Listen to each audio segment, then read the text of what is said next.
Get some. Get some. What's up? We're here to virtually taste with you folks out there. We're at Old North State Winery. We're down in the dungeon. Chef Chris here to taste along with me. My name is Ed. I'm Sam. We do this practically every single week. Sometimes we miss a week. We might be in Spain maybe and not do it there. It's a good reason to miss a week. Yeah, so we like to travel the world. We make wine here, but we also think that wines of the world are very important to understand, to learn about. If you come to our restaurant, you'll find delicious Old North State wines made here in the Yadkin Valley, and you'll also find wines from around the world. And we think all wines are important. The way we drink, we need as much as we can get. It's at this point there's a par level. We appreciate the finer things in life, and I think you should too. And so, if you'd like to, you can do the virtual tasting with us. We do them Thursdays. You can give us a call, RSVP. We will have you a tasting kit of food that chef prepares, and you'll have a couple bottles of wine, and you can watch this video on YouTube at your leisure. And then what do you got? You got a great night. You have a date night, right, chef? Oh yeah, easily. Now, we're going to start off in beautiful Italy, where Chef Chris and I often end up anyway. It tends to be one of our drinking preferences for sure. This happens to be from Provolo, one of our favorite producers. The Truscott Imports has been so kind as to turn us on to this great producer. This is Valpolicella. This is a organic version, no sulfites, not even a cork, little glass stopper.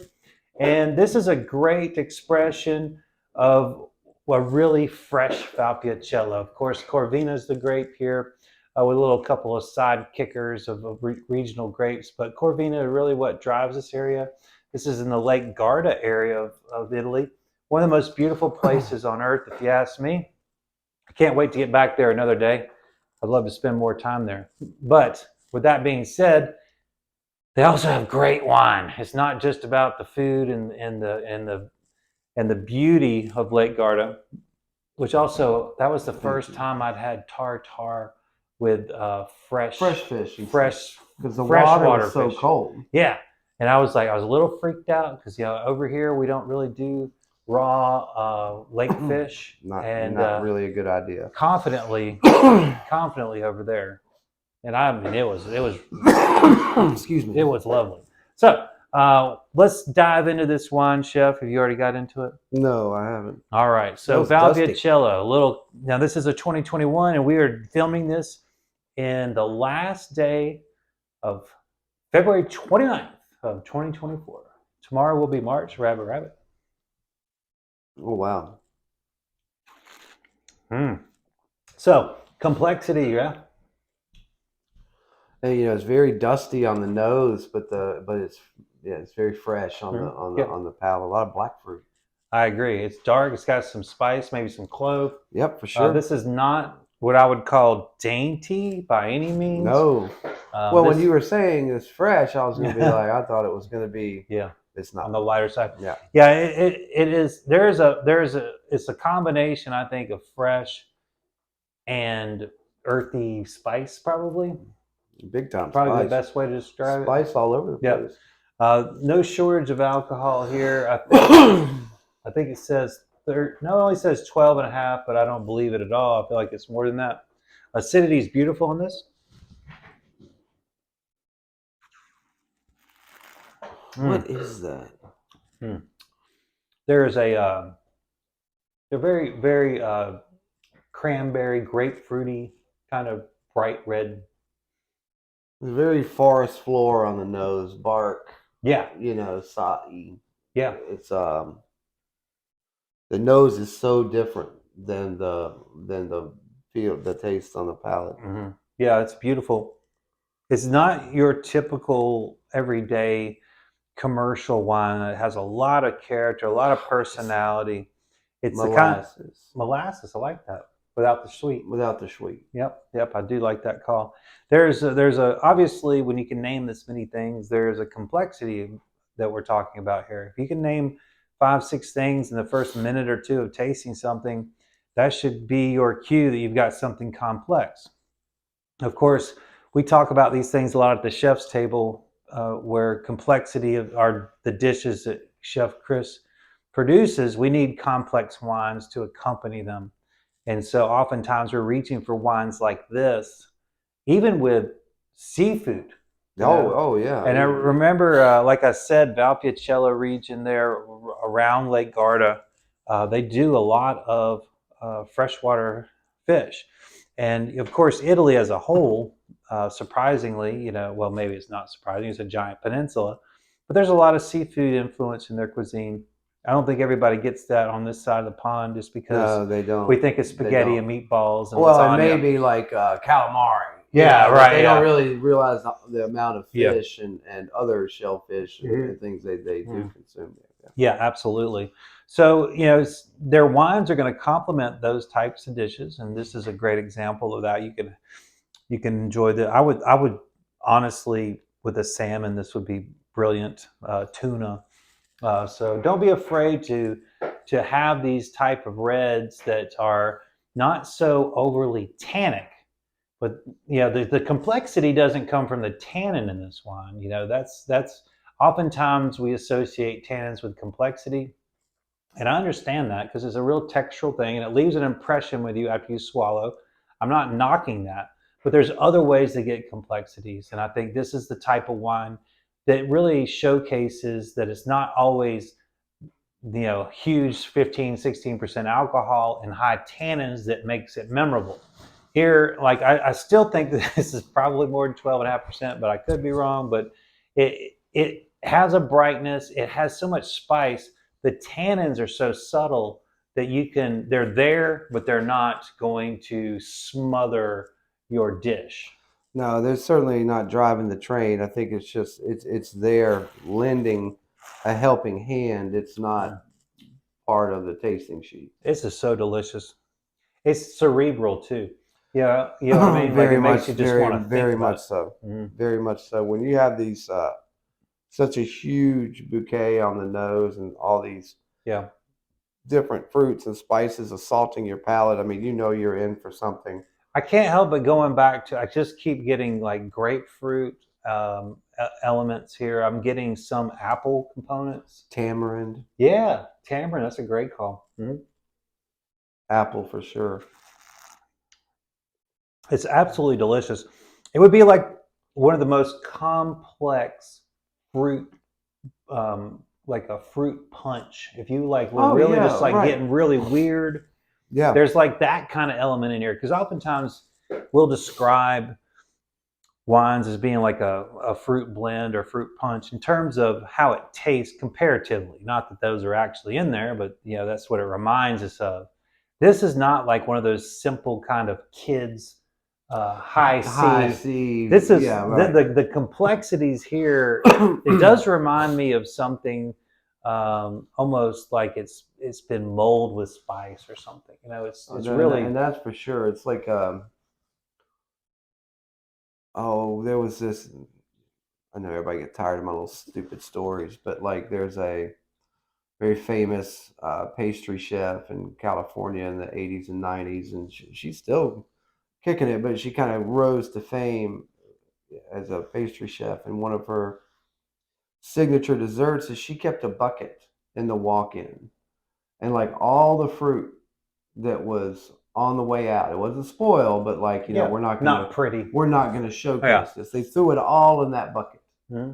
And at the end of the week, or like on a certain day every week, she took it out and fermented it with wine, and then turned that into one of her cobblers. Or crazy. Like. But it was always, you never knew what fruit, and it was always different fruit, and the wine helped kind of bring it all together. Wow. But it was just wild, and that kind of That is, reminds we talk about a complex fruit salad or oh, fruit juice. sure. Every week the complexity And of it's living, it's living Mhm. exactly, and Yeah. it's not just like strawberries, raspberries. I mean, there was Asian pears, and apples, Right. Yeah. and star fruit and And it was, kumquats. and I'm sure it was changing And through it's the California, seasons. you Yeah. got every fruit in the world all in every walk-in. Yeah. So it was just this Yeah. melting pot Hmm. of fruit, and that was one of her signature desserts, and that kind of That's brilliant. would think about that. That's brilliant.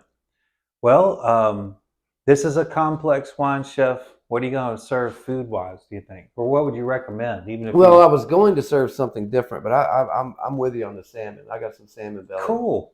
So I think that's a great call. Yeah. And we should do it.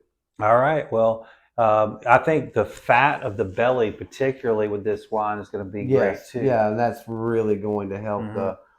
keep that fruit fresh and on the palate. And I've got some stuffed grape leaves. Maybe put salmon belly over that. That'd be good with this. And that would be something you would stumble across in Italy too.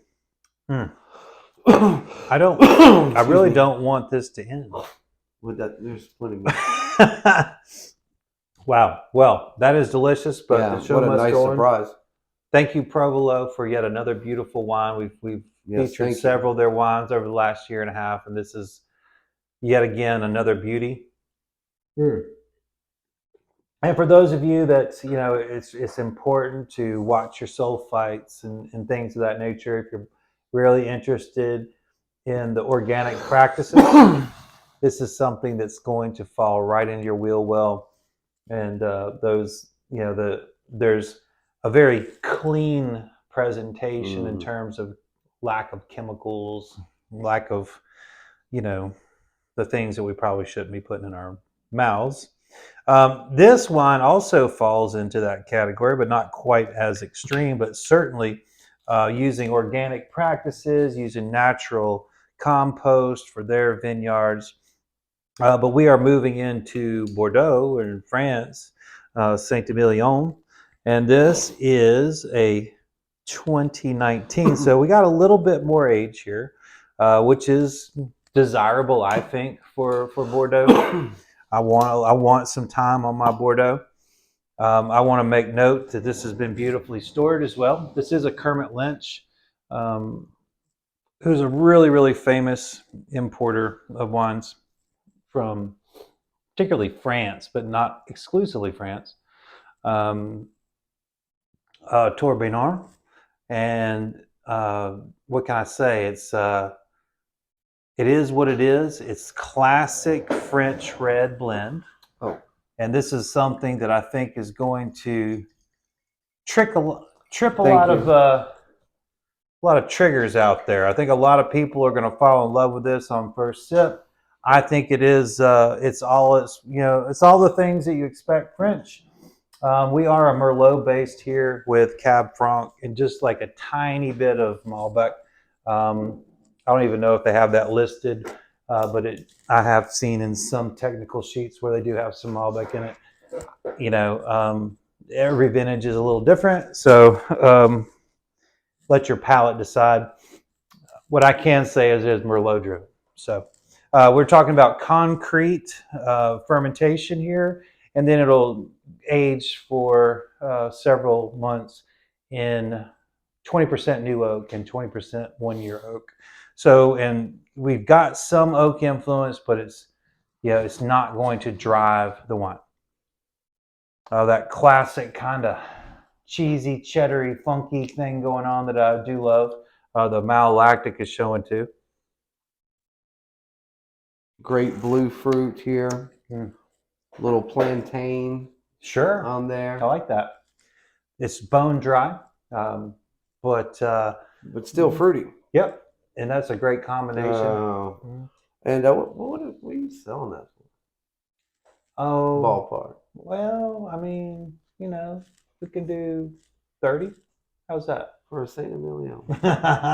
It is a great price. Unheard of. It's a great price, and it's a quality producer. They've been producing wine since the 50s, so I mean, quite a bit of experience here. We're Really, really polished. I think at this point, we're now going on 5 years old. It's extremely polished and balanced.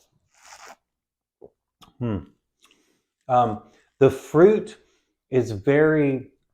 It really kind of announces itself, but it quickly dials back down, where you can really just focus on kind of the earth. I would say there's some minerality that really comes up about mid palate and through the finish. Hmm. That this really the fruit really says like kicks the door in, but it doesn't smother everything on the way out. If that makes sense. It's this has a lot going on. I'm getting some confit on this too.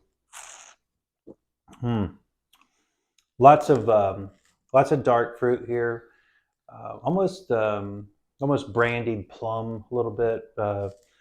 Nectarine. Yeah, there's a lot of complexity. Again, that seems to be the consistency for today's tasting. That we have two very complex wines, and it's also two red wines that deliver complexity without being overbearing. So this is the kind of wine that is just so food friendly. Roasted pork or chicken, steak. There's so much you can do with it. Some vegetables.